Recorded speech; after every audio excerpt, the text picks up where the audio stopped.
إله إلا الله وحده لا شريك له ولي الصالحين وأشهد أن سيدنا ونبينا محمدا عبد الله ورسوله الصادق الأمين اللهم صل وسلم وبارك على سيدنا محمد وعلى آله وصحبه ومن تبعهم بإحسان إلى يوم الدين. اللهم علمنا ما ينفعنا وانفعنا بما علمتنا وزدنا علما وتقى. Alhamdulillah, syukurillah, para jemaah sekalian, bapak-bapak, ibu-ibu, jemaah Majlis Nurun Nisa, jemaah Masjid Trans, semoga senantiasa kita di majlis ilmu dan majlis zikir ini mendapatkan kemuliaan di sisi Allah Subhanahu wa taala.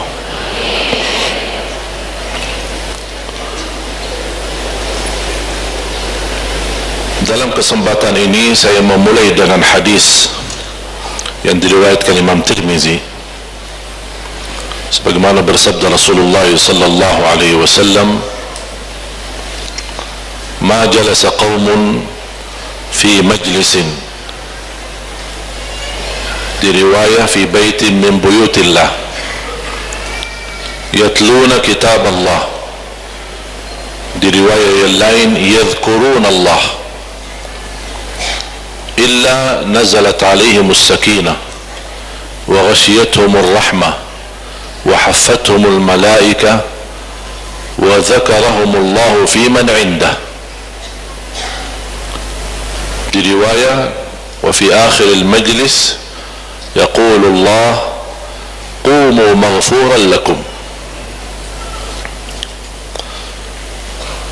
Hadis yang diriwayatkan Imam Tirmizi, dan ada beberapa riwayah yang lain yang intinya berkumpulan di majlis ilmu. Ini majlis apa? Majlis pesta pernikahan? Apa? Majlis apa? Majlis ilmu. Dijelaskan di dua riwayat, tujuan duduk di majlis ini karena untuk mempelajari, membaca, mempelajari, menghayati isi Al-Quran. Satu riwayat yang lain, yatluna yadhkurun Allah, mereka duduk di majlis ilmu untuk berzikir kepada Allah. Jadi tujuan kita duduk di majlis untuk baca Al-Quran, untuk menghayati isinya, mempelajari maknanya, atau untuk menyebutkan nama Allah, berzikir kepada Allah Subhanahu wa taala. Dan semua inti ibadah untuk meningkatkan zikir kepada Allah. Tujuan ibadah salat untuk zikir kepada Allah, tujuan ibadah puasa untuk zikir kepada Allah, tujuan ibadah doa untuk zikir kepada Allah, tujuan ibadah haji untuk zikir kepada Allah, hari Jumaat untuk zikir kepada Allah. Dan kalau kita perhatikan ayat-ayat Al-Quran, setiap melepaskan ibadah yang agung dan mulia, Allah mengingatkan jangan melepaskan zikir kepadaku. Ya ayyuhalladzina amanu idza nudiya lis-salati min yaumil jumu'ati fas'au ila dzikrillah. Hai orang beriman, kalau mendengar panggilan hari Jumat, segeralah untuk menerima, menijabah panggilan Allah, dan berlarilah. Fas'au, bukan berjalan pelan-pelan, fas'au, berjalan cepat, untuk menyebutkan nama Allah Subhanahu wa taala, kepada zikrullah. Fas'au ila zikrillah wa dharul bai', tinggalkan segala sesuatu yang menjauhi kita, yang menggoda kita, yang mengganggu kita, untuk berzikir kepada Allah Subhanahu wa taala. Walaupun bai', jual beli, termasuk sesuatu yang halal, tapi untuk hari Jumat, apalagi mendekati salat Jumat, Allah memerintahkan tinggalkan yang halal untuk berzikir kepada Allah. Kalau jual beli aja halal, Allah perintahkan kita tinggalkan. Gimana sesuatu yang haram? Gimana sesuatu yang mubah? Gimana sesuatu yang makruh? Berarti jauh lebih wajib untuk kita tinggalkan. Untuk apa? Berzikir kepada Allah Subhanahu wa taala. Fas'au ila dzikrillah wa dzarul bai'. Dzalikum khairul lakum in kuntum ta'lamun. itu justru jauh lebih baik bagi kalian kalau kalian mengetahuinya. Terus tugas kami apa ya Allah habis salat? Fa idza qudiyatis salatu fantashiru fil ard. Kalau sudah melepaskan salat Jumat, bergeraklah di bumi, mencari nafkah, lanjutlah kerjaanmu, jual beli, bersilaturrahim, mencari nafkah dan rezeki untuk keluarga. Fas'au ila dzikrillah wa dharul bay' dzalikum khairul lakum kuntum ta'lamun. Fa idza qudiyatis salatu fantashiru fil ardi wabtaghu min fadlillah wadhkurullaha katsira. Lepas Jumat, bergerak di bumi, mencari nafkah dan rezeki, tapi jangan lupa sebanyak-banyaknya berzikir kepada Allah Subhanahu wa taala. Wadhkurullaha katsiran la'allakum tuflihun. Kalau memang kalian ingin dan mengharapkan beruntung dunia akhirat. Berarti subhanallah termasuk ketika kita beribadah haji. Fa idza qadaytum manasikakum fadhkurullah. Kalau sudah selesai melaksanakan manasik haji, berzikirlah kepada Allah. Terus selama kita berhaji ngapain? Selama kita berhaji ngapain? Berzikir tidak? Berzikir, talbiyah zikir, tahlil zikir, masuk masjid dan menyebutkan doa masuk masjid itu termasuk zikir. Sepanjang kita tawaf itu termasuk zikir. Sepanjang kita sa'i di antaranya juga zikir. Kita berdiri di badan Arafah dan berdoa dan mengucapkan la ilaha illallah wahdahu la syarikalah lahul mulku wa lahul hamdu wa huwa ala kulli syai'in qadir. Sebagaimana bersabda Rasulullah SAW, sebaik-baik ucapan dan doa yang aku panjatkan dan para nabi-nabi yang sebelumku adalah di hari Arafah adalah la ilaha illallah wahdahu la syarikalah lahul mulku wa lahul hamdu wa huwa ala kulli syai'in qadir. Kalau kita perhatikan langkah-langkah ibadah haji, mulai dari kita berihram sampai melaksanakan manasik, semua isinya zikir. Tapi walaupun isinya zikir, selepas kita beribadah haji Allah masih ingatkan kita, fa idza qadaytum manasikakum fadhkurullah. Fadhkurullah, berzikirlah kepada Allah Subhanahu wa taala. Itu menunjukkan apa? Saking pentingnya zikir. Di suratul Ankabut surah 29, bagaimana Allah Subhanahu wa taala menerangkan, Allah Subhanahu wa taala mengingatkan, watlu ma uhiya ilaika minal kitabi wa aqimis salah innas salata tanha 'anil fahsya'i wal munkar wa la dzikrullahi akbar. Salat itu menjaga kita dari fahsya dan munkar, dan wa la dzikrullahi akbar, zikir kepada Allah lebih besar daripada salat sendiri. Menurut Abdullah bin Abbas mentafsirkan ayat ini, wala dzikrullahi akbar, salat itu isi zikir di dalam salat lebih mulia daripada salat sendiri. Dan inti daripada salat memang tujuannya zikir, mengingat kepada Allah Subhanahu wa taala. Sebagaimana di surat Taha, banyak ayat-ayat di dalam Al-Quran menjelaskan betapa luar biasa kemuliaan dan pentingnya zikir untuk kita semua.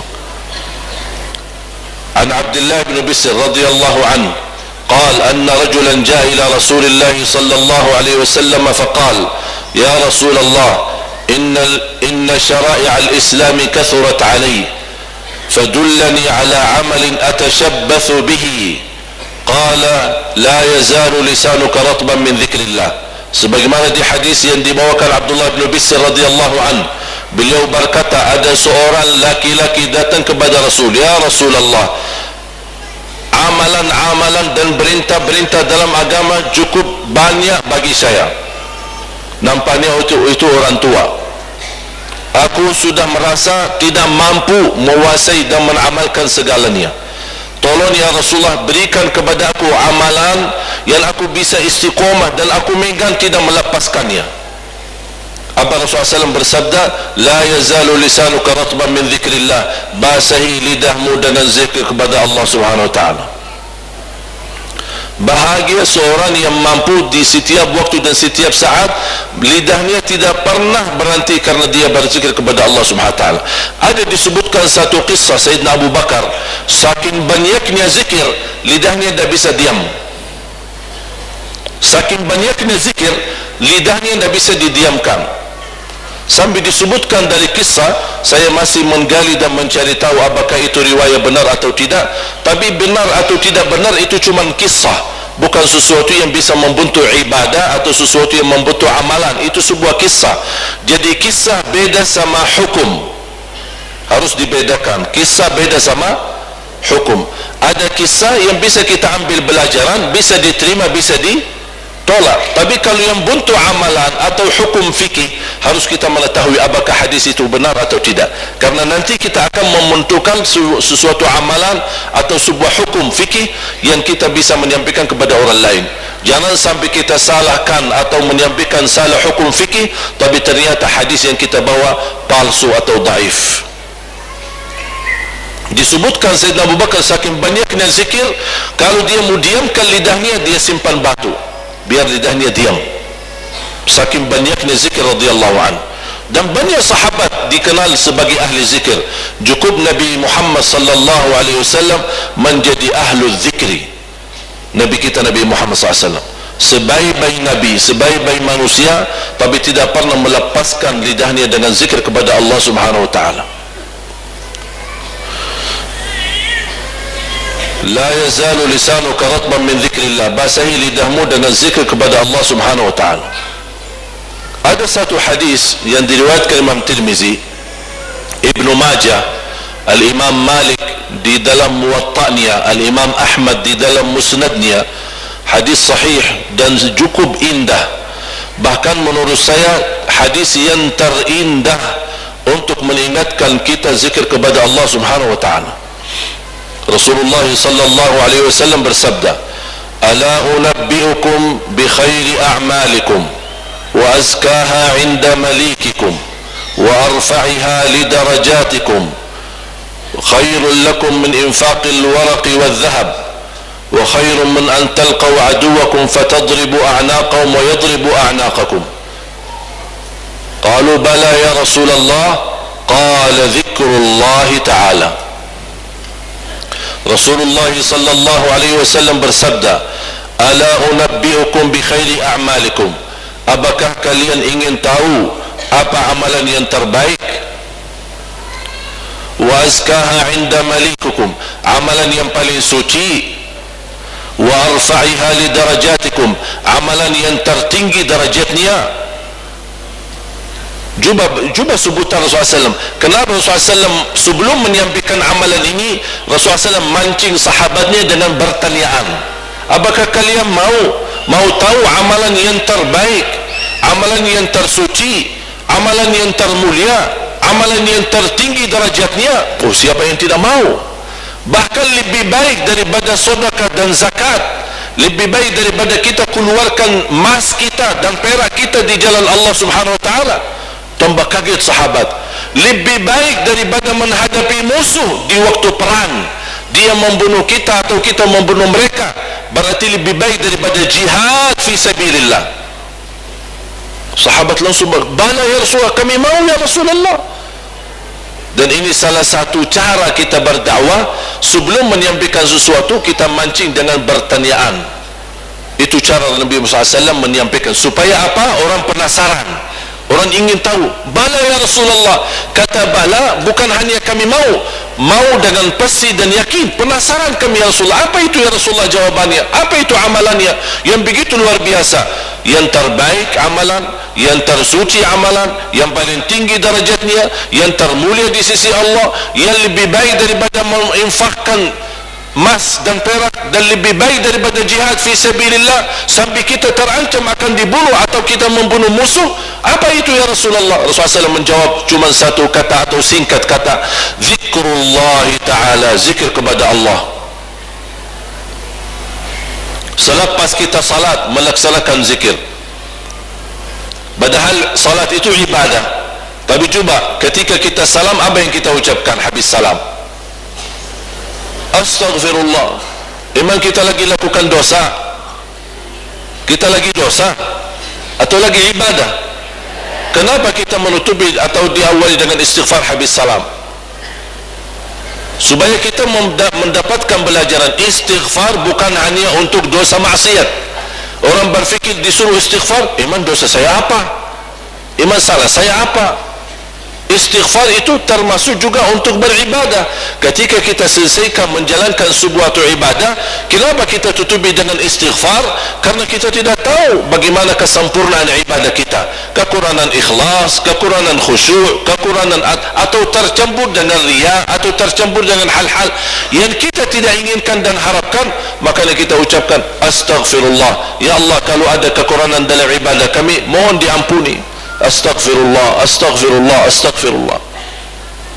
Betapa indahnya beribadah dalam zikir kepada Allah Subhanahu wa taala. Sebelum salat kita berzikir, habis salat kita berzikir. Karena zikir ini di setiap waktu dan setiap saat ini menunjukkan kepada kita betapa menyiapkan diri dan menyucikan hati kita. Coba bayangkan Bapak Ibu, beda enggak seorang mulai dari wudu dia telah merasakan akan menghadap Allah. Mulai dari wudu, bukan mulai dari salat. Dia dari waktu wudu dia sudah merasa menghadap Allah, bukan menghadap sesuatu manusia atau seorang yang mulia. Tidak, kita akan menghadap Allah. Mulai dari wudu mengucapkan bismillah, diawali dengan zikir. Habis selesai wudu, asyhadu an la ilaha illallah wahdahu la syarika lah, lahul mulku wa lahul hamd, la asyhadu an la ilaha illallah wahdahu la syarika lah, wa asyhadu anna muhammadan abduhu wa rasuluh, Allahumma ij'alni minat tawabin waj'alni minal mutatahhirin. Kalau tidak hafal yang panjang, boleh dengan kata asyhadu an la ilaha illallah wahdahu la syarikalah wa asyhadu anna muhammadan abduhu wa rasuluh. Cukup. Kalau hafal lebih lanjut, Allahumma ja'alni minat tawabin wa ja'alni minal mutatahhirin. Atau di riwayat yang lain, habis selepas wudu, subhanakallahumma wa bihamdika asyhadu an la ilaha illa anta astaghfiruka wa atubu ilaik. Ini doa bukan hanya doa kafarat majlis, bahkan dianjurkan dibacakan doa ini selepas kita baca Al-Quran. Sebagaimana dijelaskan bagaimana kalau kita baca Al-Quran, selepas selesai bacaan Al-Quran, bismillah, kita tutup Al-Quran, kita boleh subhanakallahumma wa bihamdika asyhadu an la ilaha illa anta astaghfiruka wa atubu ilaik. Tujuannya apa? Kita memohon ampun seandainya ada keliru, kesalahan dalam membaca Al-Quran, sengaja maupun tidak sengaja, mudah-mudahan termasuk yang diampuni Allah Subhanahu wa taala. Luar biasa kalau kita perhatikan zikir di setiap beribadah, di awal zikir, di tengahnya zikir, di akhiri zikir. Dimanapun kita selalu berzikir kepada Allah Subhanahu wa taala. Bapak Ibu jamaah sekalian yang dimuliakan Allah Subhanahu wa taala, ada sebuah hadis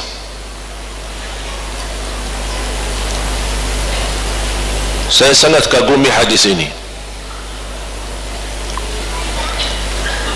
Hadis diriwayatkan Imam Abi Daud. Setiap saya baca, saya merasakan betapa mulianya sahabat tersebut. Muadz bin Jabal radhiyallahu anhu, beliau menceritakan, ketika aku bersama Rasulullah SAW, Rasulullah SAW memegang tanganku. Cuba lihat cara Rasulullah SAW berdakwah. Cara Rasulullah SAW ingin menyampaikan sesuatu yang sangat penting dan sangat mulia. Cara Nabi Muhammad SAW menarik perhatian. Cara Nabi Muhammad SAW membuka hati seorang. Pertama, memegang tangannya dan dimasukin jarinya seperti ini. Kira-kira kalau ada seorang yang kita sayangi atau kita kagumi, termasuk suami istri,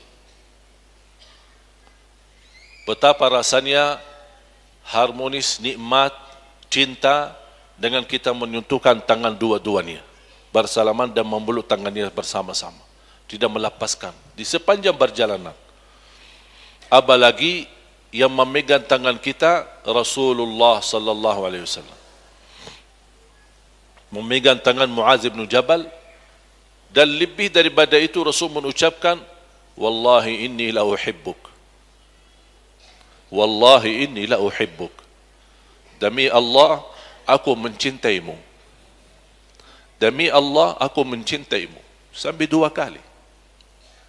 Kira-kira gimana perasaan Muadz bin Jabal? Jangan hanya dikatakan aku cintamu, tapi Rasul sampai bersumpah, demi Allah aku mencintaimu. la tada'anna ya Mu'adh, la tada'anna dubura kulli salatin an taqul Allahumma a'inni ala dhikrika wa syukrika wa husni ibadatik. Jangan sekali-kali melepaskan setiap habis salat mengucapkan Allahumma a'inni ala dhikrika wa syukrika wa husni ibadatik. Ya Allah, tolonglah aku, kuatkanlah aku, bantulah aku saat aku berzikir, saat aku bersyukur, saat aku bisa membawa sebaik-baik ibadah. Karena kita bisa berzikir karena ditolong oleh Allah, karena bertolongan Allah. Jangan ada yang merasa diri berjasa kepada Allah. Jangan ada yang menyebutkan saat berdoa, ya Allah, kenapa saya diuji? Aku selama ini masih menjaga tahajud. Aku selama ini suka salat tepat waktu. Aku selama ini menjaga duha. Aku selama ini menjaga sunnah qabliyah ba'diyah. Aku suka puasa Daud. Aku suka puasa Isnin Kamis. Tidak pernah saya tinggalkan Al-Quran. Tidak pernah saya satu hari menjauhi daripada sedekah. Suka berbakti baik sama orang tua. Saya suka menjaga silaturrahim. Jangan ada bahasa begitu sama Allah. Malu. Seolah-olah kita bertawar-nawar sama Allah Subhanahu wa taala. Jadi, kenapa Allah saya diuji? Padahal saya sudah beribadah. Jadi merasa dia menegur Allah Subhanahu wa taala. Merasa perbuatannya benar, makanya dia tidak terima diuji oleh Allah Subhanahu wa taala. Jangan coba-coba berbahasa seperti ini sama Allah. Harus kita malu. Karena yang bisa membuat kita beribadah, yang bisa menolong kita beribadah, yang bisa menggerakkan hati kita beribadah, bisa istiqamah, wanita bisa berjilbab, bisa bersilaturrahim, bisa duduk di majlis. Allah yang menggerakkan hidayah itu. Allah yang memberikan. Cukup nikmat yang teramat mulia yang kita tidak mampu membalas dan mensyukurinya, lahir dalam keadaan Islam. Dan semua manusia lahir dalam keadaan Islam. Kullu mauludin yuladu ala al-fitrah. Setiap anak lahir dalam keadaan suci Islam dan iman. Anak Katolik, anak Hindu, anak Buddha, anak dari mana-mana, semua lahirnya dalam keadaan Islam. Dia mengerti apa itu la ilaha illallah. Dan itu saksian mereka di hadapan Allah SWT ketika mereka masih di alam ruh. Ketika Allah bertanya, siapa Tuhan kalian? Mereka menjawab, Rabbuna Allah, Allah lah Tuhan kami. Semua berkata begitu. Tapi kok bisa kita melihat anak sekarang, anak sudah jadi Nasrani atau Yahudi atau Majusi atau Buddha. Kenapa? Dirubahkan agamanya oleh orang tuanya. Dan itu bukan kata saya, tapi kata Rasulullah sallallahu alaihi wasallam. Orang tuanya yang menjadikan anaknya Yahudi, orang tuanya yang menjadikan anaknya Nasrani, orang tuanya yang menjadikan anaknya Hindu atau Buddha. Makanya saya tidak terima atau tidak suka dengan kata ketika ada seorang muallaf tertarik kepada Islam dan dia mau masuk Islam, ini alhamdulillah kemarin masuk Islam. Bukan masuk Islam, kembali kepada Islam. Dia sudah masuk dari lahir, sudah di dunia Islam. Tapi dia hilang sebentar, pergi kemana, jalan-jalan, tahu dibawa oleh syaitan, tersesat, terus kembali lagi. Bukan masuk Islam. Bahasanya kembali kepada suci, kembali kepada Islam, kembali kepada la ilaha illallah. Sama seperti kita orang Muslim, banyak hal-hal yang dilakukan oleh anak-anak kita karena dibiasakan oleh orang tuanya. Sekarang anak-anak belum usia 3 tahun, 4 tahun sudah pandai main game. Dari mana dia? Apakah selama di alam perut ibunya dia main game? Dikasih PS, dikasih handphone? Tidak. Kok bisa pandai pintar? Dari mana? Ya dari kita. Ibunya pusing dengan pandal anaknya, pusing dengan rewel anaknya, akhirnya udahlah, diam-diam, sini-sini, bawa HP ini sana-sana, main di sana. Dia dah mau pusing. Dia tidak tahu dia telah menajarin anaknya sesuatu yang bahaya. Handphone memang ada sesuatu yang baik, tapi keburukannya lebih banyak daripada kebaikannya.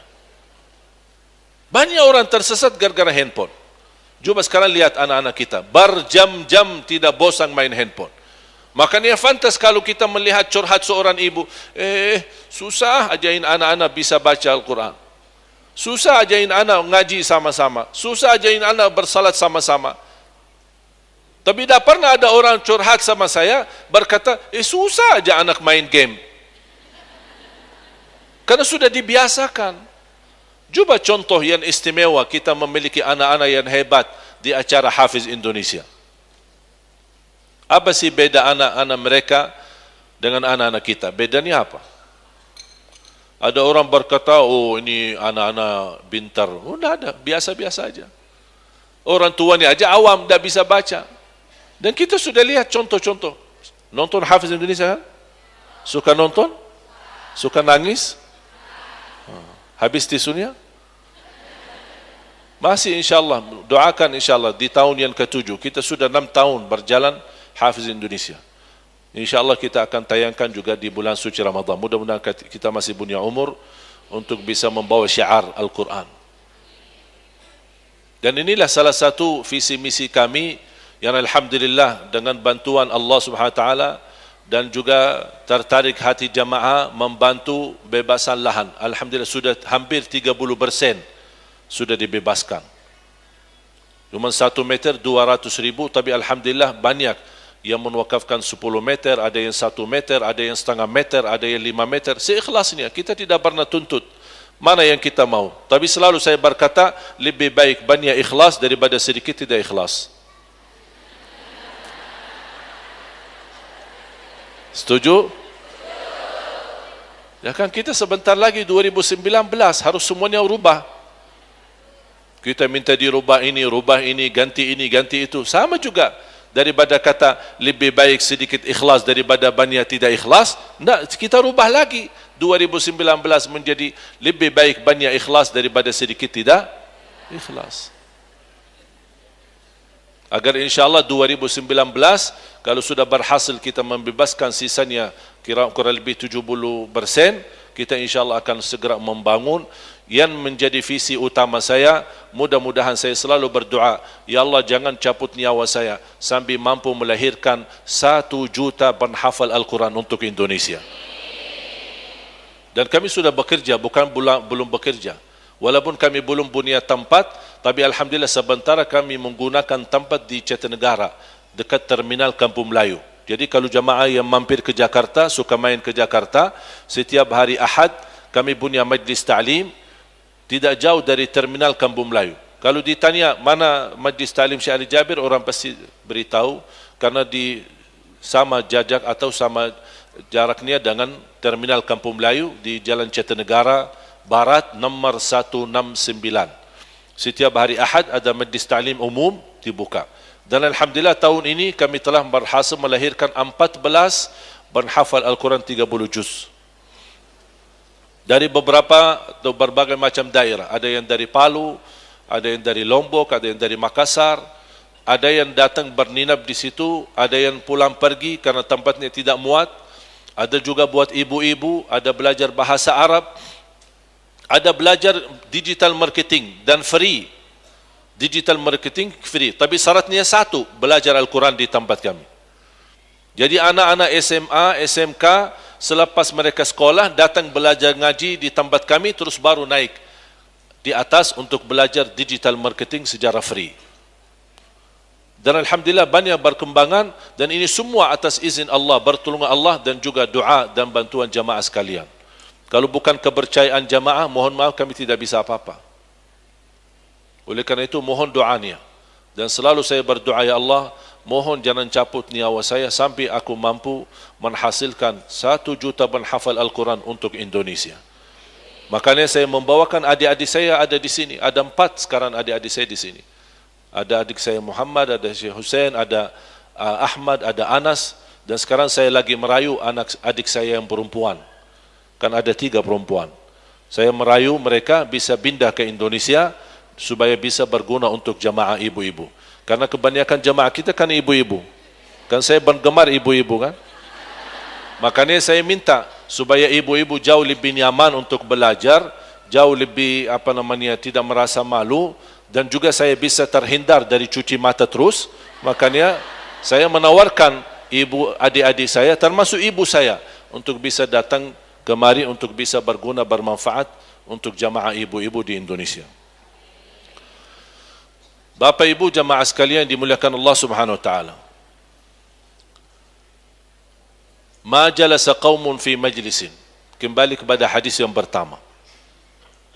Tidak ada satu kaum duduk di satu majlis, mereka membaca Al-Quran, mempelajari isinya, atau mereka berzikir kepada Allah Subhanahu Wa Taala, akan mendapatkan 5 hadiah. Akan mendapatkan 5 hadiah istimewa. Yang pertama, illa nazalat alaihimus sakinah. Akan Allah menurunkan sakinah, ketenangan dalam hati mereka. Yang lagi galau, lagi stres, lagi pusing, datanglah majlis ilmu. Datang majlis ilmu. Tak usah curhat ke mana-mana. Tak usah masuk ke majlis tapi masih megang handphone WhatsApp. Udah, matikan. Off HP-nya, matikan, kemudian duduk di majlis. InsyaAllah selepas majlis ini, hilang stresnya dan terangkat insyaAllah segala hal-hal yang membuat kita susah fikiran. Majlis ilmu menambahkan ketenangan dalam hati. Disebutkan kata sakinah ada 2 arti. Sakinah adalah ketenangan. Memang kita banyak stres bukan karena usaha kita, tapi hati kita yang belum tenang. Termasuk dalam beribadah. Kita banyak memperhatikan ada orang luar biasa komitmen menjaga salat, tapi tidak pernah salat yang tumanina. Fahamkan tumanina? Tidak pernah salat yang tumanina. Selalu buru-buru. Seolah-olah ada yang kita melihat salatnya seperti ada orang yang kejar dia. Cuba kita lihat. Di luar 23 rakaat 7 menit itu di luar. Itu di luar kemampuan manusia. 23 rakaat 7 menit. Ada orang, saya mendengar ada seorang teman saya, seorang ustaz yang membahas masalah itu. Ini salat apa ini? Saya bilang, ustaz, antum salah faham. Ini bukan salat, ustaz. Ini olahraga. Olahraga yang bisa mampu menggerakkan badannya 23 kali agar bisa yang selesai cepat dapat juara 1. Jadi ini bukan salat. Oh gitu ya, ini cerita benar ini. Jadi jangan suuzan ya. Beda salat sama gerakan badan. Kalau gerakan badan bukan namanya, bukan salat. Tumaknina dalam salat rukun sebagaimana rukun Al-Fatihah. Kalau ada orang salat tanpa baca Al-Fatihah, sah tidak? Sama. Salat tanpa tumaknina tidak sah. Contohnya ada seorang sahabat masuk ke masjid, dia salat. Selesai salat datang menghadap Rasul, mau salaman, Rasul tidak menjawab. Bahkan Rasul menegur, salli fa innaka lam tusalli. Salat dulu karena kamu belum salat. Juba Rasul menganggap dia belum salat. Padahal dia masuk salat tahiyatul masjid. Dia masuk lagi, salat lagi. Datang kepada Rasul mau salaman, Rasul tidak menjawab. Salat dulu karena kamu belum salat. Sampai 3 kali. Dia bolak-balik 3 kali salat, datang ke Rasul, menghadap Rasul, dan Rasul tidak menjawab salamannya. Salli fa innaka lam tusalli. Salat dulu karena kamu belum salat. Padahal dia bergerak rukuk, sujud, baca dan tahiyat. Tapi kenapa Rasul menganggap dia belum salat? Karena tidak membawa tumakninah, ketenangan dalam salat. Tumakninah maksudnya apa? Menggerakkannya pelan-pelan, membaca dengan khusyuk, rukuknya dengan khusyuk, terbawa kemudian. Dan subhanallah kalau kita perhatikan, sering saya mendengar ada seminar belajar salat khusyuk. Ada perintah untuk salat yang khusyuk. Saya sekarang memberikan jawabannya. Tidak ada di dalam Al-Quran perintah untuk salat khusyuk.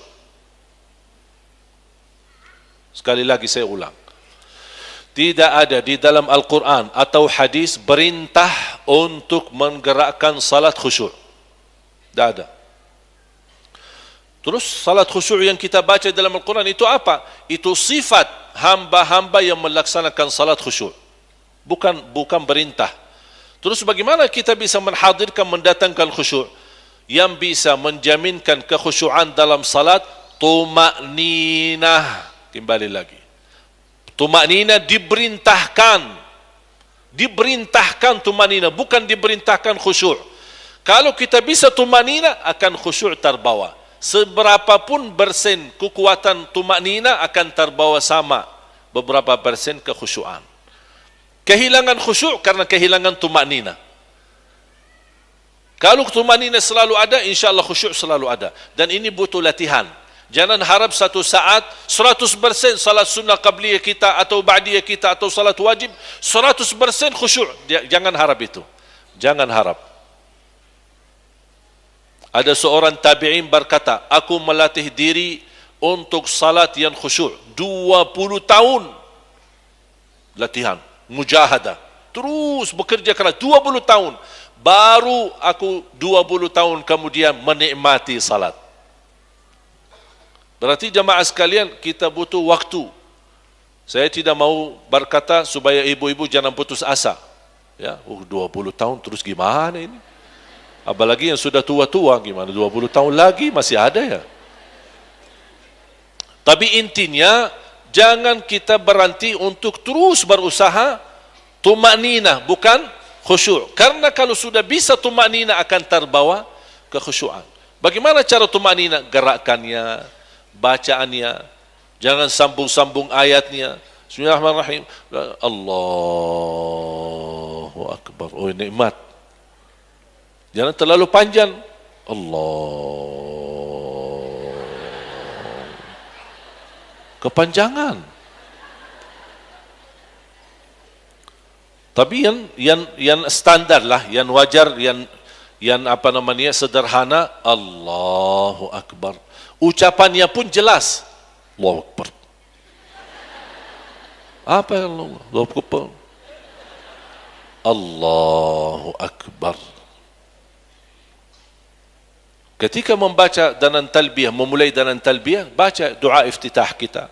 Wajjahtu wajhiya alladhi fatara as-samawati wal arda hanifa wa ma ana musyrikin qul inna salati wa nusuki wa mahyaya. Yang kita hafal. Atau subhanakallahumma bihamdika wa tabaraka ismuka wa ta'ala jadduka wa la ilaha ghairuk. Atau doa yang saya suka, Allahumma ba'id baini wa baina khataaya kama ba'adta baina al-masyriq wal maghrib. Allahumma naqqini min khataaya kama yunqqa ath-thawbu al-abyadu min ad-danas. Allahumma ighsilni min khataaya bil ma'i thalji wal barad. Atau doa yang disukai Nabi Muhammad SAW, Allahumma Rabba Jibril wa Mikail wa Israfil, Fatir as-samawati wal ardi, alim al-ghaibi wa syahada, alim al-ghaibi wa syahada, anta tahdi khalqaka lima Allahumma Rabba Jibril wa Mikail wa Israfil, Fatir as-samawati wal ardi, alim al-ghaibi wa syahada, anta tahkumu baina ibadika fima kanu fihi yakhtalifun, ihdini lima ikhtalafa fihi min al-haqqi bi'idhnik, innaka tahdi man tasha'u ila siratin mustaqim. Ini saya paling suka doa ini khususnya di waktu malam. Seperti tahajud atau witir. Karena Rasulullah SAW suka membaca doa ini. Dan memang agak panjang sedikit. Tapi Bapak Ibu, kalau antum baca melalui buku-buku zikir-zikir sehari-hari, pagi dan petang atau pagi dan sore, insyaAllah kalau kita rutin mengamalkannya, walaupun kita awal-awalnya megang bukunya, tapi lama-kelamaan insyaAllah hafal. Dari mana saya bisa hafal? Saya tidak lahir dari perut ibu saya hafiz. Tapi karena sering mengamalkan, sering dibacakan, sering dibelajari, alhamdulillah lama-lama kelamaan hafal. Kita sering melihat banyak jamaah hafal Yasin. Kenapa kok bisa jamaah hafal Yasin? Walaupun ibu sudah 90 tahun. Saya pernah lihat ada seorang ibu di kampung usia 90 tahun, tapi hafal Yasin luar biasa. Tanya, pernah enggak belajar? Dia bilang enggak, cuma ikut Yasinan, lama kelamaan hafal. Ya 90, berarti sudah 40-50 tahun ikut Yasinan. Kalau sudah 50-40 tahun ikut Yasinan tapi tidak hafal, oh berarti harus periksa otaknya. Karena subhanallah, kebiasaan otak ini, apapun yang sering ulang berkali-kali, pasti hafal. Saya kenal ada jamaah, ketika dia megang menghafal atau membaca suratul kahfi setiap malam Jumat dan hari Jumat, alhamdulillah dalam 6 bulan sudah hafal. Tapi dia komitmen setiap malam Jumat. Kalau tidak sempat malam harinya, dia di hari Jumat. Dia baca terus. Baca pertama dengan pandangan tilawah. Terus kadang-kadang dia menggunakan handphone ini untuk simak, dengar tilawahnya. 6 bulan hafal suratul kahfi. Dan ini sesuatu kemudahan yang diberikan oleh Allah Subhanahu wa taala. Wat-tikrar yu'allimu syuttar. Ada sebuah kata, mengulangi berkali-kali akan memberikan banyak pelajaran dan mudah untuk menghafalnya. Jadi sakinah, ketenangan. Yang kedua, sakinah adalah tambahan iman. Allah menambahkan iman di atas iman yang sudah ada. Itu sakinah. Huwa alladhi anzala as-sakinata fi qulubil mu'minina liyazdadu imanan ma'a imanihim. Allah menurunkan sakinah di hati mereka orang beriman agar menambah iman di atas iman mereka. Berarti sakinah membawa tambahan iman untuk kita. Itu manfaat majlis ilmu. Jadi yang pertama, hadiah pertama, menghadiri majlis ilmu, majlis zikir apa? Sakinah. Yang kedua, wa ghashiyatuhumur rahmah. Allah menurunkan rahmat. Adem kalau kita duduk di majlis ilmu. Terasa hatinya nikmat. Bahkan terasa lebih rileks. Tidak tenang, santai. Itu apa? Perasaan itu rahmat turun. Rahmat dari Allah. Jamaah sekalian, sungguh kita sangat membutuhkan rahmat Allah di setiap waktu, setiap saat. Beribadah, menjalani tugas, mencari nafkah rezeki. Kita dalam rumah tangga, kita mengurusi anak, mengurusi diri sendiri. Ini sangat membutuhkan rahmat dari Allah SWT. Kalau bukan rahmat dari Allah, kita tidak bisa apa-apa. Bahkan salah satu yang menjaminkan rahmat adalah kita rutin menghadiri majlis ilmu, majlis zikir. Dan majlis ilmu, Bapak Ibu, jamaah sekalian, bukan hanya harus di masjid seperti ini. Anda bisa masing-masing bikin majlis ilmu di rumah. Tidak harus membuat, maaf saya kan orang kemampuannya terbatas, kalau saya bikin majlis ilmu di rumah, nanti gimana saya layani jamaah? Dah usah undang jamaah, majlis ilmu bapa, ibu, anak sama, sudah cukup, 3 orang, 4 orang sudah cukup. Suami, istri, 2 anak, duduk bersama-sama. Bapa buka Al-Quran, baca 1 ayat, ibu bacaan terjemahannya, sallallahu barak, sudah selesai. Wassalamualaikum warahmatullahi wabarakatuh. Wabillahi taufiq wal hidayah. Bobar. Itu majlis ilmu namanya. Majlis ilmu. Apalagi kalau kita duduk dengan niat betul-betul ingin mendapatkan ilmu yang bermanfaat. Besok ganti tugas, ibu besok yang bacain hadisnya. Boleh 1 hari 1 ayat, besoknya 1 hari 1 hadis. Ibu yang baca, besok tugasin anak. Dari situlah anak-anak boleh bisa belajar agama dan bisa berani mempelajari dan menggali sendiri ketika kita memberikan kesempatan. Jangan kita hanya aja yang jadi imam. Saya belajar bisa jadi imam sejak kecil karena kami di usia 5 tahun, 6 tahun ketika kami proses belajar Al-Quran, ayah kami suka mengajak kita salat duha berjamaah dan yang menjadi imam adalah anak-anak, adik-adik kita. Giliran saya 2 rakaat, adik saya 2 rakaat, adik saya 2 rakaat, seterusnya. Setiap hari bertahun-tahun, alhamdulillah sekarang 7 dari adik-adik saya jadi imam-imam di tanah suci. Didatangkan ke Indonesia, mereka masing-masing jadi imam. Dan ini tidak langsung datang turunnya jadi imam atau turun wahyu jadi imam, kun fayakun jadi imam. Terlatih sambil menjadi biasa, menjadi berani. Bahkan kami disediain mic, ada speaker. Ini pas di masjid, karena kami punya masjid di Madinah. Ketika jamaah mulai bobar, sudah kami kunci masjid. Kami hidupin speaker, tapi suara dalam, tidak ada suara keluar. Jangan sampai ini ada salat baru ini nanti orang jamaah dengar. Pas kita tutup masjid, hidupin speaker di luar, dalam, kemudian saya jadi imam. Bisa merasakan, masya Allah, ada suara, ada miknya, ada ini. Kadang-kadang ayah saya sengaja memberikan jubbah, ditambah sorban, ditambah jubbah. Ini benar-benar sudes kecil. Ini semua sesuatu usaha. Tidak akan datang kun fayakun menjadi semua jadi, tidak bisa. Allah melihat ada usaha ikhtiar kita, baru Allah akan membukakan jalan dan kemudahan agar bisa mendapatkan anak dan keturunan yang saleh-salihah. Ayah ibu saya bukan penghafal Quran. Ayah ibu saya bukan ulama. Ayah ibu saya bukan kiai. Ayah ibu saya tidak pernah belajar sekolah. Ayah saya belajar sekolah sampai kelas 3 SD. Ibu saya sama sekali tidak pernah sekolah. Sampai usia 40 tahun masih buta huruf, tidak bisa baca Quran. Ayo coba lihat, orang Arab aja tidak bisa baca Quran, gimana orang Indonesia? Tapi cuba bayangkan, dari ayah ibu, alhamdulillah melahirkan 12 anak, 9 laki 3 perempuan. 10 di antara mereka alhamdulillah karunia dari Allah penghafal Al-Quran 30 juz. Itu dari mana? Sekarang ayah saya bisa hafiz Quran, ibu saya alhamdulillah sekarang bisa hafiz Quran, yang menjadi gurunya anaknya sendiri. Sekarang kemarin ibu saya mendapatkan juara karena dia ikut sekalian belajar di salah satu sekolah ibu-ibu yang buta huruf. Disediakan satu sekolah khusus oleh pemerintah. Ibu saya pertama ikut belajar di rumah sama kita, di pagi hari belajar karena kita pagi hari kan sekolah. Dia pagi hari ke situ ke sekolah mulai belajar baca. Tak bisa sama sekali. Bahasa tak bisa. Guru ni bilang ni mana tak bisa ibu saya. Tapi subhanallah, sekarang ibu saya ditugaskan menjadi guru di sekolah itu. Dulu belajar dari nol, dia sekarang menjadi guru. Dan juga sebentar menjadi penhafaz. Kemarin dapat sertifikat tamat hafal 15 juz. Sudah usia sekarang hampir mau 50 tahun. Tak ada sesuatu yang mustahil. Semua bisa dan berhasil kalau ada keinginan dan kemauan. Ini salah satu keberkah usaha. Bapak Ibu, kewajiban kita usaha ikhtiar. Berhasil, tidak berhasil, jangan difikirkan.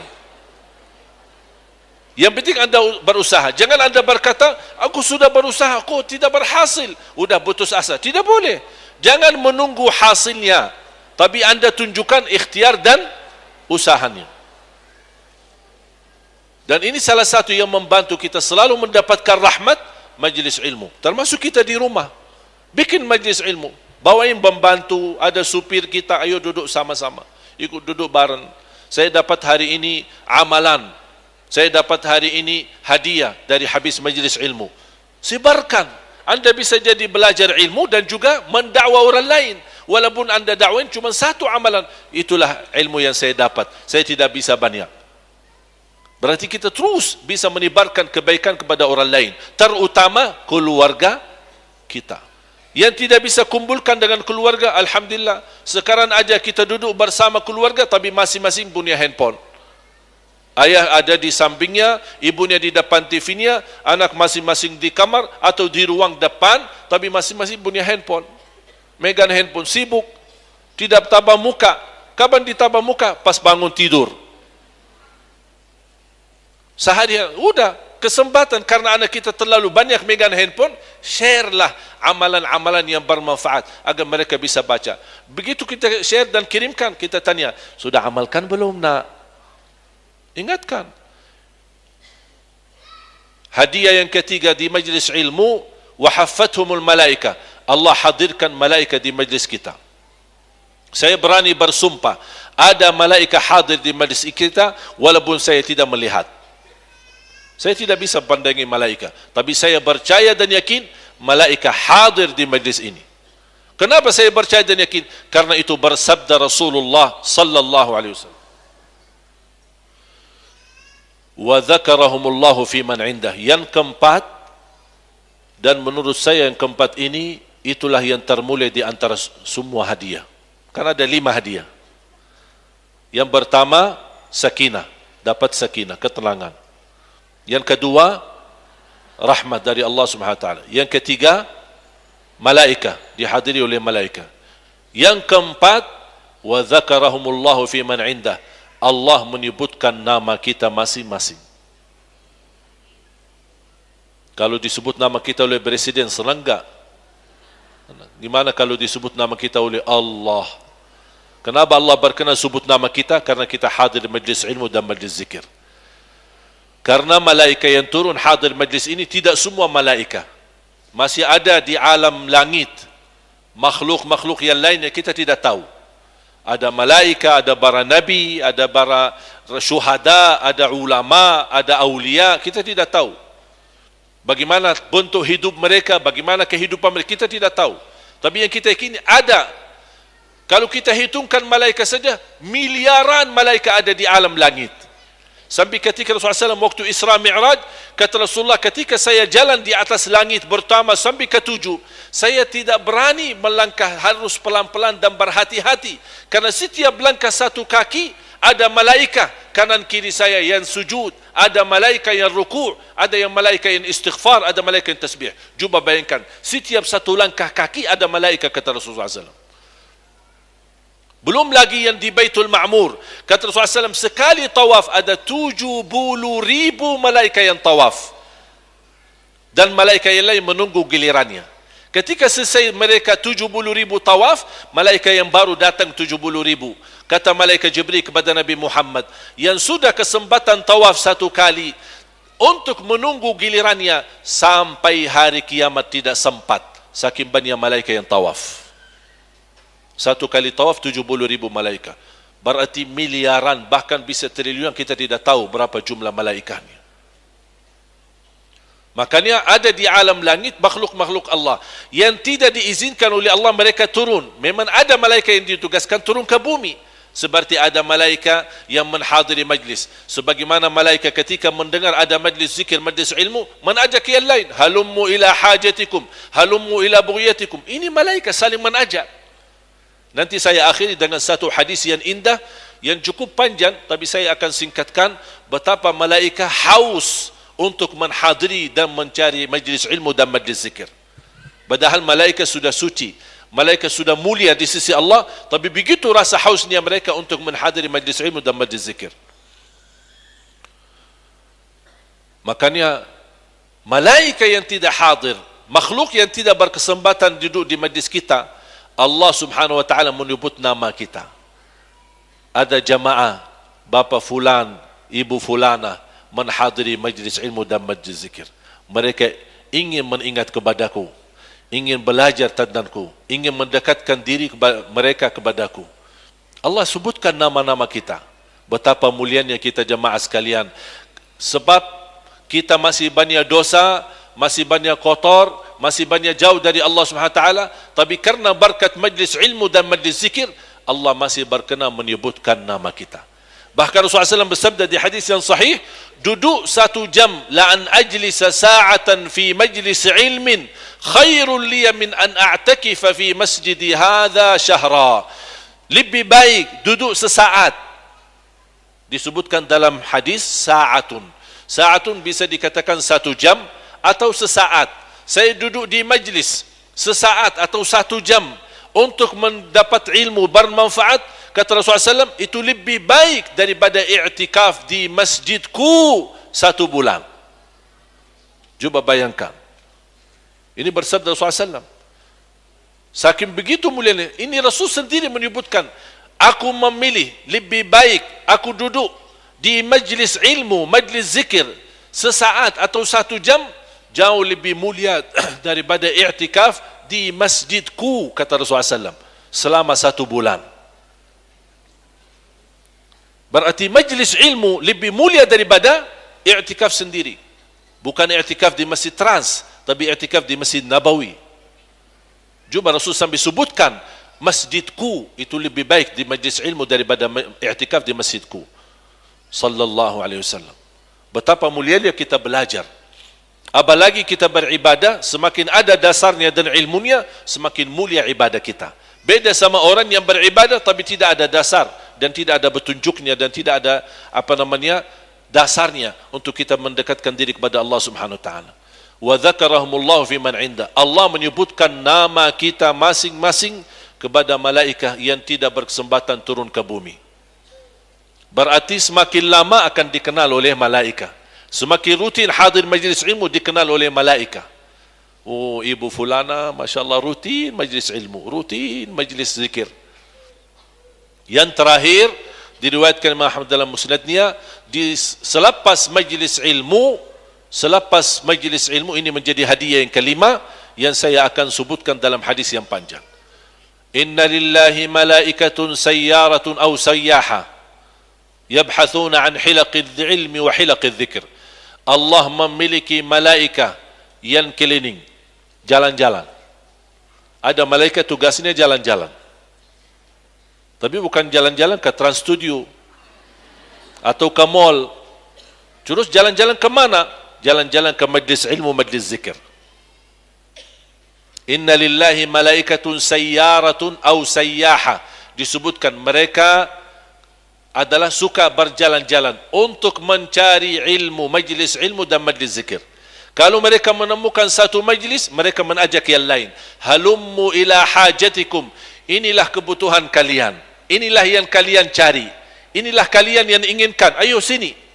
Sampai Rasulullah SAW bersabda, "Idza marratum bi riyadil jannati farta'u." Qalu wa ma riyadul jannati ya Rasulullah? Kalau kalian melihat taman-taman surga, mampirlah. Sahabat kaget. Apa itu taman surga ya Rasulullah? Taman surga adalah majlis ilmu dan majlis zikir. Berarti selama kita duduk di majlis ilmu dan majlis zikir, seolah-olah kita duduk di dalam taman surga Allah Subhanahu wa taala. Halummu ila hajatikum. Ayo, malaikat menajak. Mari, inilah kebutuhan kami. Inilah yang kami inginkan. Menghadiri majlis ilmu. Begitu mereka selesai tugas, mereka naik.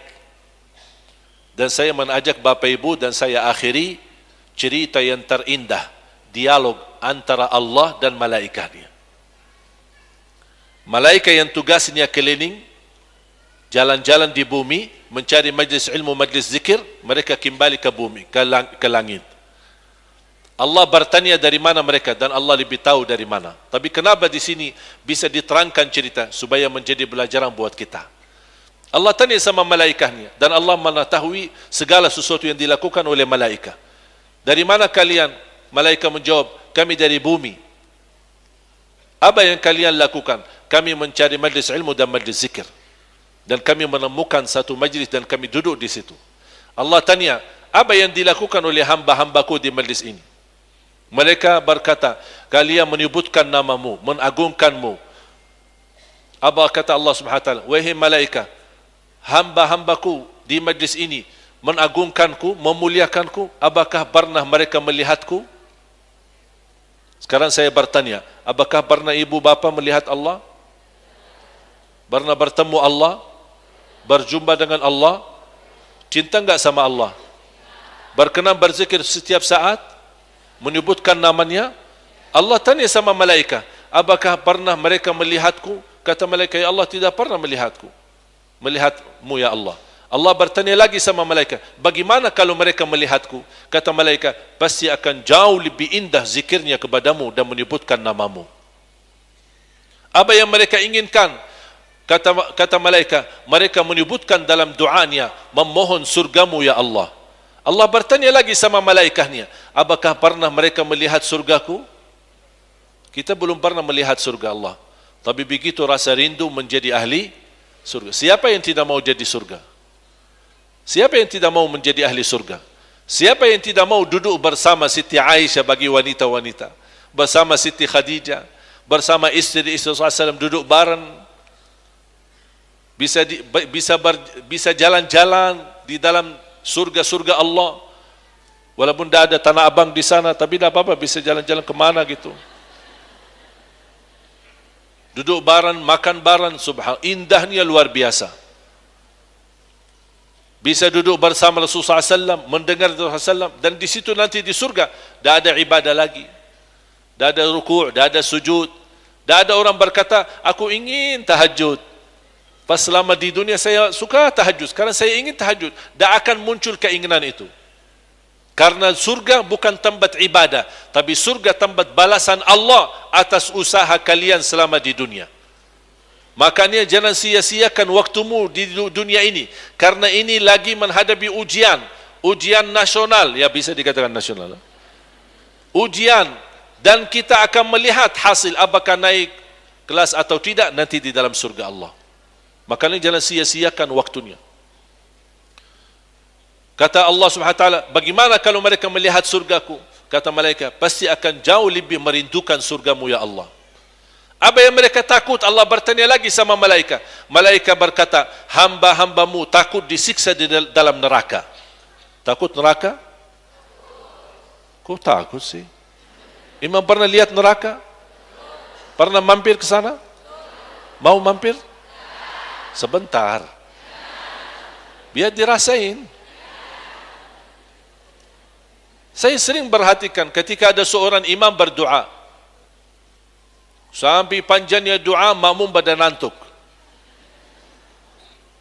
Pas begitu mengakhiri, Rabbana atina fid dunya hasanah wa fil akhirati hasanah wa qina adzaban nar. Amin. Keras suaranya, hilang nantuknya. Hilang nantuknya karena ada dua sebab. Tapi saya ambil yang baik sangka, bukan buruk sangka. Rabbana atina fid dunya karena sudah ditutup doanya. Makanya dia langsung terbangun dan semangat. Amin. Alhamdulillah, mau tutup doa. Itu kalau kita fikirkan buruk sangka. Tapi kalau saya bicara baik sangka, kalau Rabbana atina fid dunya hasanah, saking indahnya doa, tersentuh hatinya, dia ingin selamat dari siksa neraka. Makanya disebut waqina azaban nar, dia langsung amin. Itu baik sangka. Ya, tinggal kita milih mau yang buruk sangka atau yang baik. Mau yang baik kan? Jadi bukan tujuannya kalau Rabbana berarti sudah berdoa mau tutup.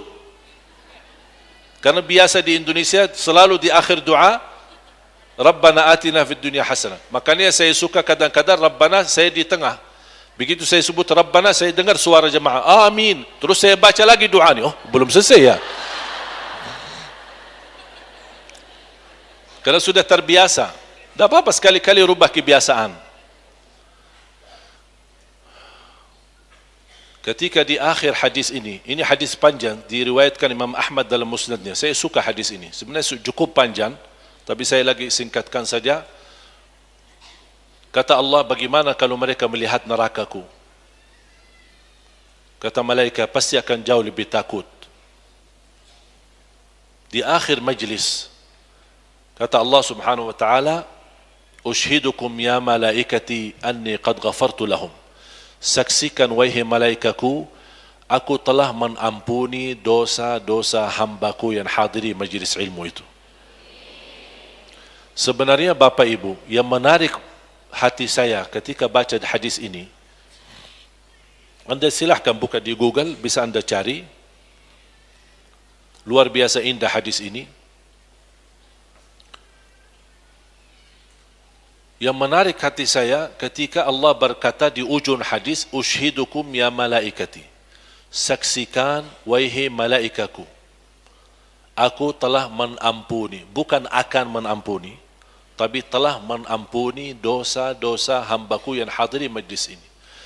Menurut saya, kalau Allah menjanjikan diampuni dosa kita, tidak perlu ada saksi. Kalau kita maafkan orang, atau misal ada urusan hutang dan kita ikhlaskan, mesti ada orang saksi. Supaya besok-besok jangan rubah hati, rubah fikiran, tagih lagi. Betul? Ada saksi. Allah mengampuni kita. Ini sebuah karunia kan? Sebuah karunia tidak? Sebuah anugerah tidak? Hadiah dari kemuliaan Allah tidak?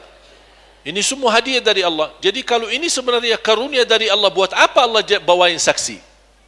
Ini juga kalau Allah mau ampuni, alhamdulillah. Kalau Allah tidak mau ampuni, berarti kehendak Allah, kita tidak bisa apa-apa. Tapi coba bayangkan, saking ingin Allah menenangkan hati kita sebagai hamba, Allah bukan berkata aku ampuni dosa kalian, tapi Allah jadikan malaikat yang sudah hadir di majlis itu, Allah jadikan mereka saksi. Saksikan wahai malaikatku, aku sudah mengampuni dosa-dosa hambaku. Muncullah seorang malaikat berkata, ya Allah, ada satu orang yang datang di majlis ini tapi tidak ikhlas. Ini berita buruk ini.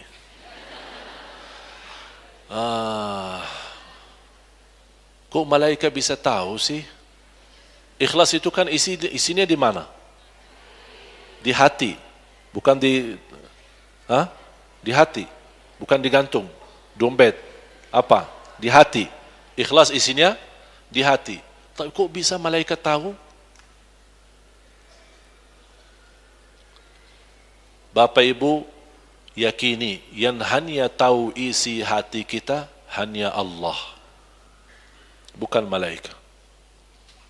Tapi kenapa malaikat berkata, ya Allah, ini ada satu orang nampaknya dia hadir majlis itu tidak ikhlas. Allah langsung bertanya sama malaikat, Dari mana tahu dia tidak ikhlas? Dia memberikan tanda-tanda.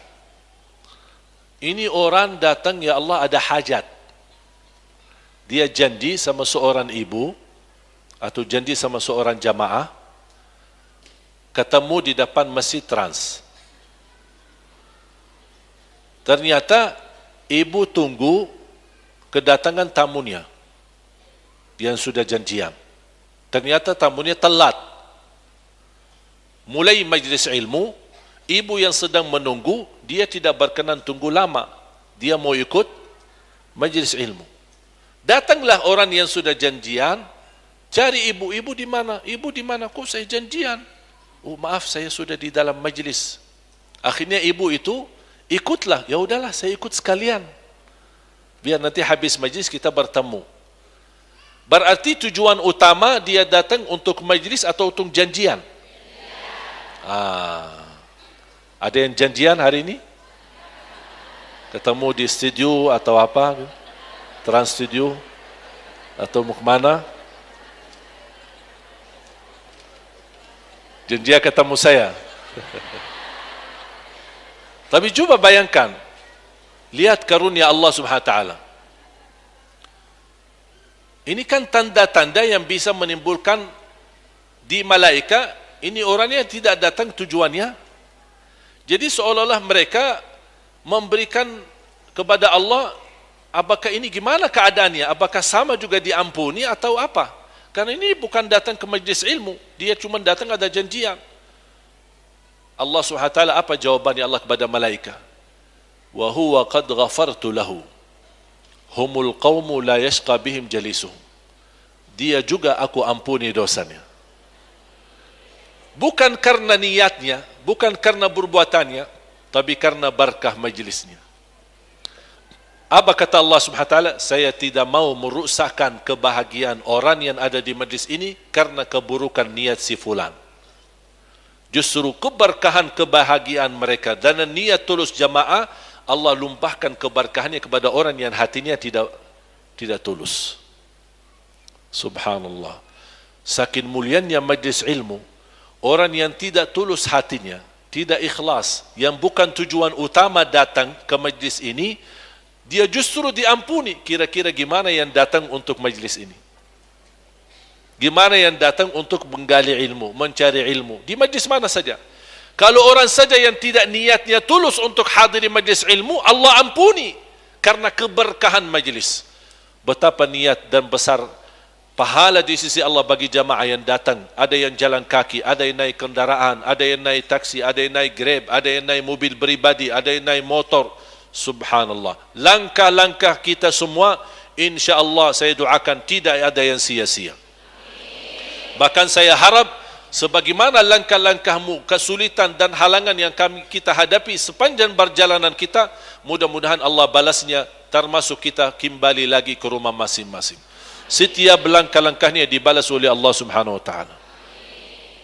Nikmat jamaah sekalian, itulah majlis ilmu dan majlis zikir. Makanya saya minta mulai hari ini basahi lidahmu dengan zikir kepada Allah. Basahi lidahmu dengan zikir kepada Allah. Ada seorang tua, orang Badui, datang majlis ilmu di Masjid Nabawi. Mendengar seorang ulama menyampaikan sebuah hadis. Rasulullah sallallahu alaihi wasallam bersabda, kalimatani khafifatani 'ala al-lisan, thaqilatani fil mizan, habibatani lir rahman.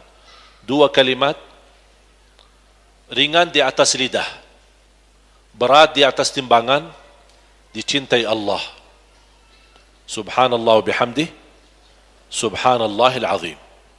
Ringan di atas lidah, berat di atas timbangan, dicintai Allah. Orang Badui ketika mendengar hadis ini, dia berkata, sudah cukup saya belajar ilmu hari ini. Terima kasih guru, terima kasih ulama. Dan dia tinggalkan majlis. Semua jamaah yang ada di sekitar dan lingkungannya kaget. Bingung kok orang Badui datang jauh-jauh. Kita bisa tandai orang Badui karena pakaiannya atau karena bahasanya. Dia bukan orang kota tapi orang kampung. Datang dari Padang Pasir, ziarah Masjid Nabawi, hadiri majlis. Begitu dengar hadis ini, dia langsung berdiri dan dia pamit pulang. Ketika dia dalam berjalan pulang, diingatkan, dikasih tahu sama anaknya, semenjak ayah saya mempelajari hadis ini, tidak pernah berhenti mengamalkan. Bahkan setiap bertemu orang, dia berkata, Assalamualaikum, 2 kalimat, ringan di atas lidah, berat di atas timbangan, dicintai Allah, subhanallah wa bihamdih, subhanallahil azim.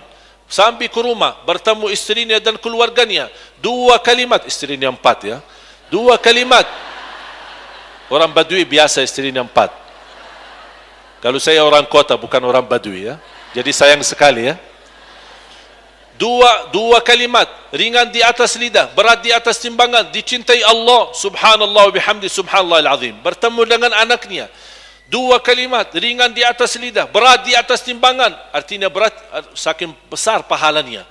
Dan dicintai Allah, subhanallah wa bihamdi, subhanallahil azim. Setiap hari begitu. Setiap hari begitu. Sekian lama sampai kedatangan sakratul maut. Saat dia sakit, menghadapi sakratul maut, dia kumpulkan keluarganya, istri-istrinya, 4 ya, istri-istrinya. Dia kumpulkan istrinya, kumpulkan anaknya, dan dia berkata sama keluarganya, 2 kalimat, mohon dijaga, ringan di atas lidah, berat di atas timbangan, dicintai Allah, subhanallah wa bihamdi, subhanallahil azim, langsung meninggal dunia. Ini husnul khatimah yang dahsyat. Bapak Ibu, kalau berharap husnul khatimah, mulai hari ini jangan lepaskan zikir dari lidahmu. Terus berzikir. Salawat boleh, subhanallah boleh, alhamdulillah, la ilaha illallah, wallahu akbar, wala hawla wala quwata illa billah, dan banyak amalan-amalan yang lainnya. Mudah-mudahan insyaAllah dengan apa yang saya sampaikan bisa menjadi pelajaran buat jamaah sekalian. Makanya kalau berkenan, nanti ada tim kami di belakang, kami ada program bisa belajar Islam sedari awal. Apa inti daripada program ini? Mengajak jamaah untuk bergabung dengan keluarga besar bisa, agar bisa anda belajari kisah-kisah Nabi Muhammad sekaligus belajar amalan sehari-hari. Dan saya usulkan, kalau Bapak Ibu sudah pulang, kalau bisa anda beli 1 buku sangat bagus. InsyaAllah ada di toko-toko buku, karya Imam Ibnul Qayyim. Dan sudah saya menemukan terjemahan bahasa Indonesia. Menurut saya buku ini yang terbagus untuk mempelajari, menyampaikan sehari-hari Nabi Muhammad. Saya baca banyak buku, ini yang paling bagus. Bahasanya sederhana, amalannya hadis-hadis yang sahih, dan juga luar biasa indahnya. Nama judul bukunya Zadul Ma'ad. Zadul Ma'ad. Anda bisa download juga di internet. Kalau tidak mampu beli, karena dia kalau tidak salah 2 jilid besar, cukup besar, tapi luar biasa, seindah-indah buku yang saya baca menjelaskan sehari-hari Nabi Muhammad. Karya Al-Imam Ibnul Qayyim. Ibnul Qayyim. Dan buku-buku beliau semuanya sebenarnya sangat bagus, sangat indah bahasa beliau. Di antaranya buku Zadul Ma'ad. Ma'ad, D, terakhir D. Zadul Ma'ad. Kata guru saya, fantas dan layak setiap orang Muslim memiliki buku ini dan disimpan di sebelah tidurnya, tempat tidur. Supaya sebelum tidur dia baca 1 halaman. Agar mampu dia bisa mengenal Rasulullah SAW lebih baik. Mari kita sama-sama berdoa. Mudah-mudahan insyaAllah majlis kita ini mendapatkan berkah di sisi Allah SWT.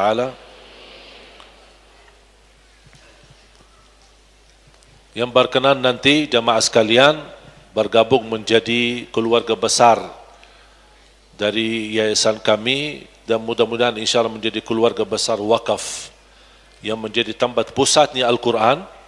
InsyaAllah saya berniat untuk menjadi pusat yang terbaik, bukan hanya untuk Indonesia, tapi insyaAllah untuk membawa cahaya Al-Quran untuk seluruh dunia. Saya percaya dan yakini masa depan Indonesia insya-Allah akan semakin baik dan mudah-mudahan kita bersama-sama beramal, berinfak agar kita mampu menjadikan negeri kita Indonesia menjadi negara Al-Quran. Amin ya rabbal alamin. Bismillahirrahmanirrahim. Alhamdulillahi rabbil alamin.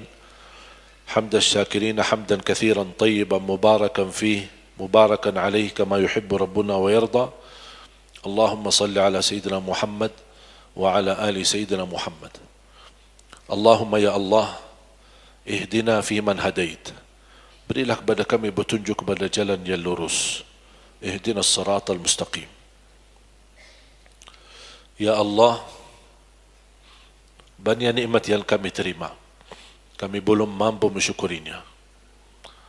Kami menerima nikmat Islam tanpa kami minta. Ya Allah, kami mohon ridha-Mu dan surga-Mu yang selalu kami minta.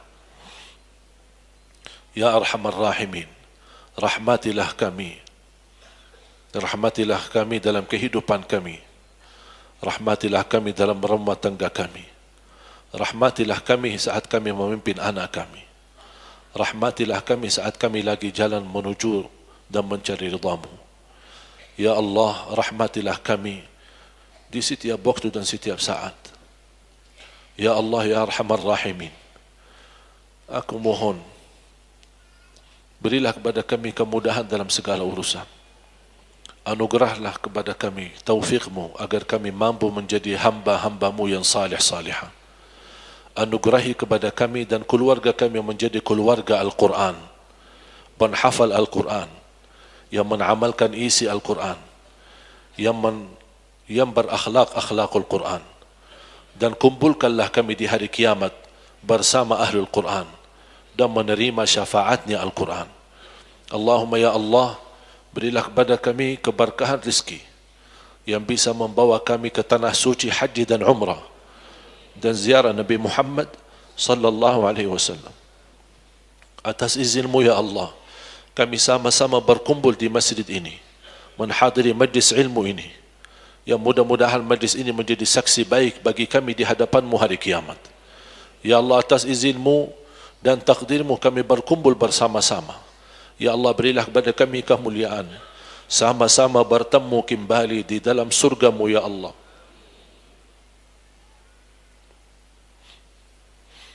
Ya Allah, aku mohon tidak ada di antara jamaah yang terhalal menjadi ahli surga.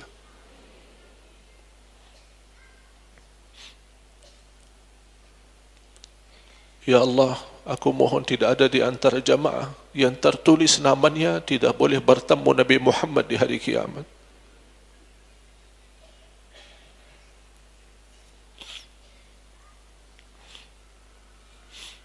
Ya Allah, aku mohon jangan ada di antara nama kami yang menjadi ahli neraka.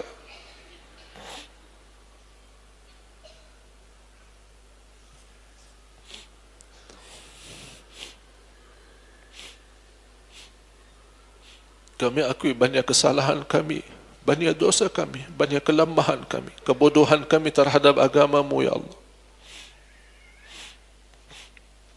Tapi kami masih mengharapkan dan kami tidak putus asa memohon dan mengharapkan ampunan-Mu ya Allah. Oleh karena itu ya Allah, dengan asma'ul husna-Mu, dengan nama agung-Mu, aku mohon untuk semua jamaah yang hadir, selepas majlis ini masing-masing pulang sudah diampuni segala dosanya.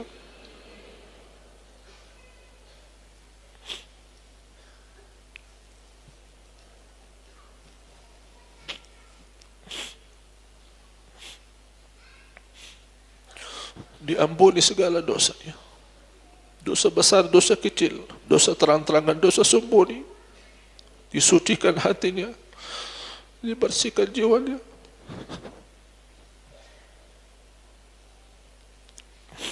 Diselamatkan setiap langkah-langkahnya. Aku mohon ya Allah untuk semua jamaah yang hadir, selepas majlis ini tertulis nama kami, hamba-hamba yang mendapatkan ridha-Mu ya Allah. Karena kami yakini saat kami mendapatkan ridha-Mu, kami pasti bahagia selamat dunia akhirat. Berilah kepada negeri kami pemimpin yang taqwa, pemimpin yang adil, pemimpin yang amanah, pemimpin yang jujur, pemimpin yang ikhlas untuk agamamu dan ikhlas melayani rakyatnya ya Dzal Jalal wal Ikram. Ampuni kedua orang tua kami, sayangilah mereka ya Allah. Kami tidak mampu membalas kebaikan mereka. Kami serahkan kepadamu ya Allah, jadikan orang tua kami mulia di sisimu dunia akhirat. Ampuni saudara kami muslimin, muslimat, mukminin, mukminat yang hidup maupun yang telah wafat. Ya Allah, anugerahkan kepada kami taufikmu untuk kami mampu istiqamah Islam iman sampai akhir hayat. Akhiri hayat kami dengan husnul khatimah, husnul khatimah, husnul khatimah. ربنا تقبل منا إنك أنت السميع العليم وتب علينا إنك أنت التواب الرحيم. ربنا آتنا في الدنيا حسنة وفي الآخرة حسنة وقنا عذاب النار. وصلى الله على سيدنا ونبينا محمد وعلى آله وصحبه وبارك وسلم والحمد لله رب العالمين. آخر الكلام سبحانك اللهم وبحمدك أشهد أن لا إله إلا أنت أستغفرك وأتوب إليك. والسلام عليكم ورحمة الله وبركاته.